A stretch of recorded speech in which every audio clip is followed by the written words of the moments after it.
3년 전 이혼하고 혼자 살고 있는 40대 남성 신 씨. 살기가 힘들어 이혼을 했지만 이혼 후에도 사는 것은 나아지지 않았습니다. 매달 저축을 하지 못할 정도로 형편이 어려웠지만 신 씨는 아이들의 양육비는 제대로 보내려 애를 썼는데요. 그런데 언젠가부터 아이들은 신 씨를 만나면 무엇을 사달라는 얘기뿐 뭘 물어봐도 건성으로 대답하고 휴대전화만 들여다보고 있습니다. 이제 자신은 아버지가 아니라 필요한 것을 사주는 아저씨라는 생각이 든다는 신 씨. 그러다 보니 양육비 보내는 것을 하루 이틀 미루게 되고 일부만 보내기도 했는데요. 그러자 전처는 양육비가 밀렸다며 법원에 이행 명령을 신청할 것이고 그래도 양육비를 주지 않으면 구속될 수 있다고 하는데요. 자기는 한다고 하는데 이런 말까지 들으니 속상하다는 신 씨. 양육비를 보내지 않으면 구속이 된다는 전처의 말은 사실인가요? 그리고 아이들과 관계를 개선하려면 어떻게 해야 할까요? 네, 오늘 이 사건 상담실은 오늘 한 언론에 실려서 화제가 되고 있는 사연인데요. 40대 남성입니다. 이혼 후에 따로 사는 자녀들과의 관계, 특히 이제 양육비 문제로 고민이 많다고 하는데 자세한 사연을 소개할까요? 예, 사례자 3년 전에 이혼하신 40대 남성이고요. 이혼한 이유는 뭐 아내와의 갈등도 있었고 생활고도 있었고 그래서 아내와 원만하게 협의 이혼을 하고 현재 양육권은 아내에게, 그러니까 두 아이는 다 3년 전에 초등학교 1학년 6살짜리 이제 아이였는데 둘 다 아내가 키우고 있습니다.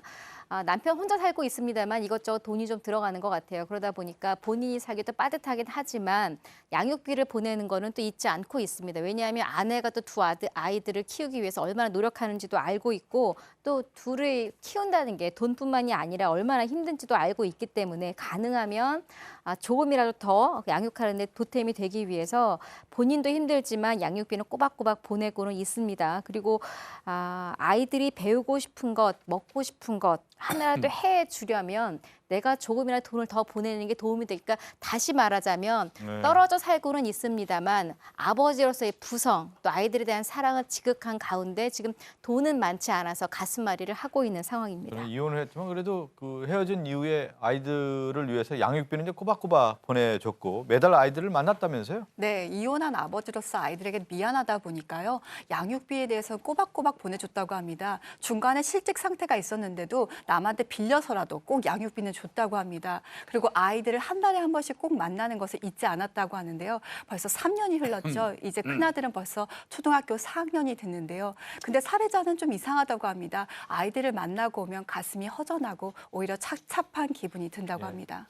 뭐 여러 가지 이제 감정이 뭐 교차할 수가 있는데 아이들 만나오면은 오히려 좀 착잡하고 공허했다고 하는데 그 이유가 뭐였어요? 한 달에 한 번씩 이제 아이들을 보지 않겠습니까? 그러면 애들이 하는 말이 이거 사달라, 저거 뭐 돈 필요하다, 저거 사달라 이런 것뿐이고 그랬다는 거예요. 그래도 아이들이 좀 딱하고 그래서 만날 때마다 대형마트니 뭐 그 백화점에 가서 애들한테 뭔가 사주고 좀 즐겁게 보내고 이렇게 헤어졌대요. 그런데 그게 변하지 않고 만날 때마다 아이들은 아빠만 보면은 돈 얘기만 하는 거예요. 그래서 가끔씩은 아빠가 물어볼 거 아니에요. 너 학교 생활은 어떠냐? 뭐 너 지금 커가는데 뭐 고민하는 거 있냐? 이런 거 물어보면 다 그건 건성이래요. 그런 거 물어볼 때는 휴대폰만 쳐다보고 있답니다. 그러니까 어느 순간부터 이게 애들하고 만나는 게 이게 특별한 행사라는 느낌이 들기 시작하고 이거 내가 지금 뭐 하고 있는 거지? 뭐 이런 생각만 들고 양육비는 양육비대로 보내면서 또 애들 만나서 돈 쓰고 경제적으로 자기는 그 쪼들리는데 아까 그 서두에 나왔지 않습니까? 나는 필요한 것만 사주는 아저씨로 전락한 게 아닌가 이런 회의감을 느낀다고 합니다. 지금 얘기하시는 40대 남성 같은 경우는 뭐 경제적으로 그렇게 그 좋은 편이 아니기 때문에 상당히 어려운 가운데도 양육비 보냈는데 이런 이제 교감이 이루어지지 않다 보니까 어느 날은 이제 양육비를 하루 이틀 건너 좀 늦게 보내기도 하고 또 한두 달 못 보내는 그런 상황이 놓여 있었어요. 네, 이제 그런 부분인 것 같아요. 이 사례자가 여유가 아주 많았더라면 의무적으로 보내는 양육비 그냥 꼬박꼬박 보냈을 텐데 앞서 말씀드렸지만 본인도 경제적으로 힘들지만 아내를 위하고 아이들을 위하는 마음으로 힘들지만 내가 힘들면서 보낸 거잖아요. 그러다 보니 아이들이 기뻐하고 아내가 고마워하는데 사실은 힘을 얻었는데 그게 사라져 버리니까 양육비를 보내는 경제적인 부담도 있고 보내야 된다는 의무감도 점점 사라지는 거죠. 그러다 보니까 어떤 달은 깜빡하고 양육비를 안 보내는 경우도 생기고 2달 한꺼번에 보내는 경우도 생기고 어떤 때는 일부만 보내기도 하고 앞서 말씀드렸지만 가족들을 만나고 오면 힘이 나는 게 아니라 오히려 우울해지고 공허해지는 생각이 드는 거죠. 문제는 자기가 일부러 아기를 가지고 그러는 게 아닌데 3달 정도 양육비가 밀리자마자 아내에게 문자 메시지가 왔는데 양육비가 밀렸으니까 법원에 이행명령 신청을 하겠다. 이행명령을 해도 양육비를 주지 않으면 당신은 구속될 것이다. 굉장히 차갑게 법적인 내용이 옵니다. 남편 입장에서 사실 좀 상처받은 상황이었잖아요. 예. 본인이 양육비를 안 보낸 건 맞지만 자기도 상처를 받고 이런저런 생각이 많은데 아내에게 또 더 차가운 메시지를 받으니까 내가 잘한 것은 아니지만 이거는 역시 또 아니지 않나. 나는 정말 돈 보내주는 기계인가, 돈 보내주는 아저씨인가 여러 가지 이제 속상하고 억울하고 자괴감이 드는 상황입니다. 네. 자, 오늘 40대 남성 이 사연 보내주신 분의 궁금증을 정리를 해볼까요? 양육비 주지 않으면 구속된다는 전체의 말 사실인가요?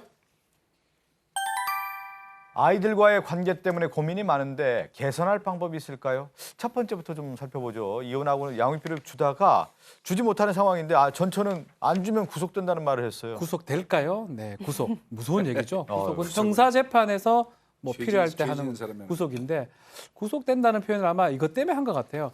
이 결국은 이혼을 하거나 하면 키우지 않는 일방의 그 부모는 양육비를 지급해야 됩니다. 그럼 판결에 의해서 확정될 수 있고 협의에 의해서 확정될 수가 있는데 양육비를 지급하지 않으면 양육비를 이행해 달라고 명령 청구를 할 수가 있고요. 양육비 이행 명령을 받는다면 이행을 법원에서 명할 수가 있는데 그 명령을 위반하면 과태료를 부과를 할 수 있습니다. 근데 그 과태료도 안 낸다 그러면 30일 이내에 감치가 가능하거든요. 아, 예. 그 감치를 이 아내가 구속이라고 표현한 것으로 지금 보입니다. 예. 그러니까 일단 구속이란 단어는 맞지 않군요.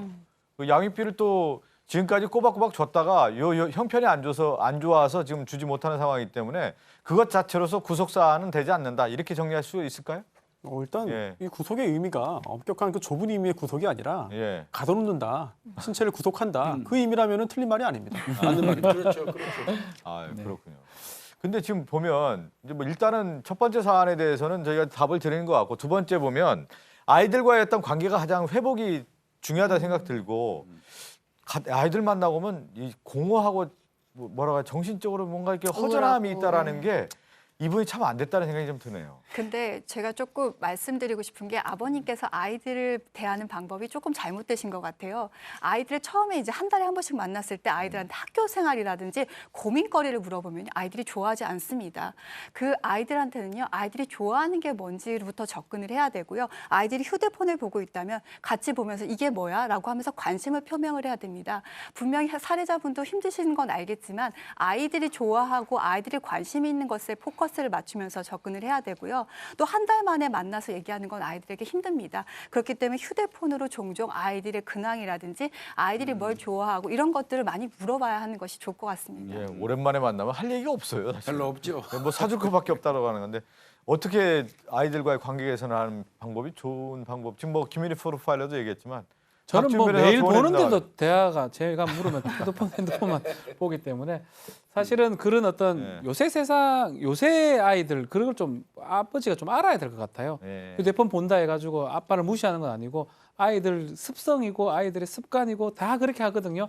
조금 이해를 하고 또 양육비는요 무조건 줘야 됩니다. 아버지의 그러니까요. 의무입니다. 그건 아내는 주는 게 아니고 아이들은 주는 거기 때문에 뭐 예. 구속 이게 중요한 게 아니고 있으면 벌어서 꼭 주는 방식으로 생각을 해야 돼요. 이런 경우 있다고 그러더라고요.